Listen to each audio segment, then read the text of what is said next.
ont épluché mes comptes. En révélant leur emploi, je pouvais provoquer des catastrophes. Là-dessus, les Vendéens se révoltent. Dumouriez est vaincu à Nerwinden. Il reforme son armée, veut marcher sur Paris. Ses soldats l'abandonnent. Il se rend aux Autrichiens. Et l'on m'accuse d'être son complice. Maladroit Girondin. Vous m'obligez à m'entendre avec vos ennemis. Je me rappelle cette entrevue secrète avec Marat et Robespierre.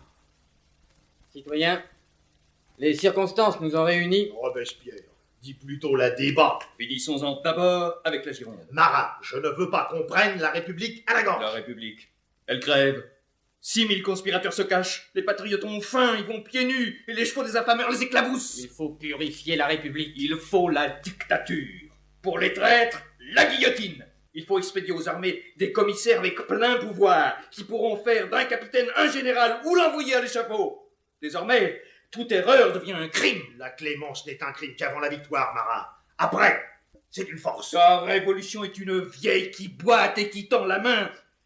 Tu as contacté Pitt, l'anglais, Brunswick, le prussien, et regardé Dumouriez dans le blanc des yeux. Danton, tu patauges dans la même fange que Mirabeau. Il faudra que tu suives la charrette des Girondins.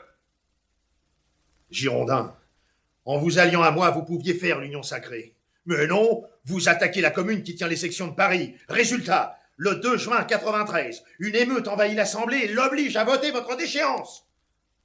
Marat, lui, un mois après, est assassiné dans sa baignoire par une exaltée, Charlotte Corday. Et me voilà seul en face de Robespierre, qui s'installe au comité de salut public avec ses amis Couthon et Saint-Just. La terreur commence. Citoyens, j'ai osé pour vous défendre affronter tout seul le tyran.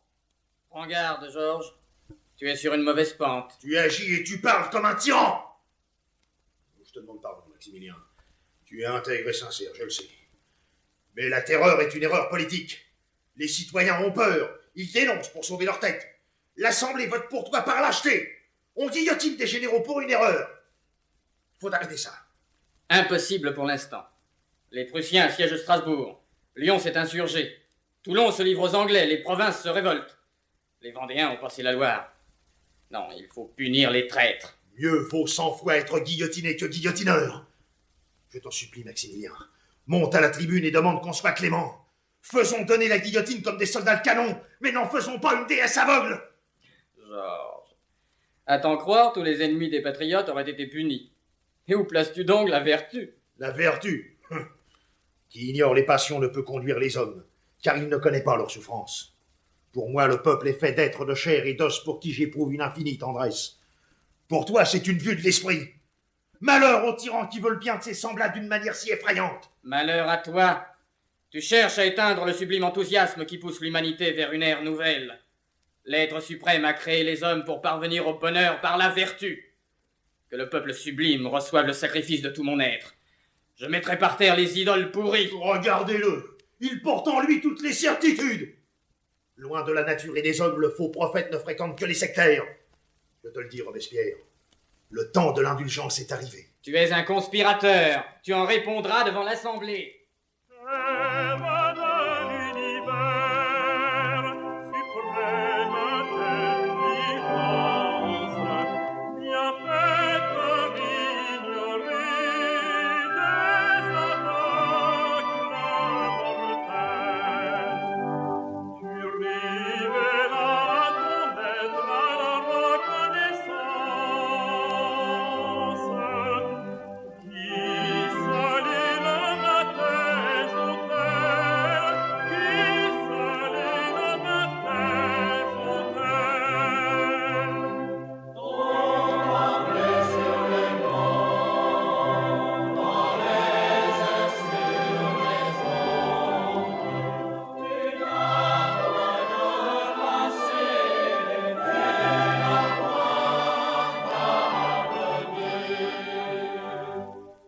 Le 16 germinal en 2, 3 charrettes peintes en rouge portent vers la place de la Révolution leur chargement quotidien. Un condamné à l'énorme tête ronde fixe avec orgueil la foule muette. Abordant la maison où loge Robespierre, le géant se dresse, grimace et rugit. « Tu me suis? Ta maison sera rasée! On y sèmera du sel !» Le convoi arrive, il se fait tard. Voici Camille Desmoulins.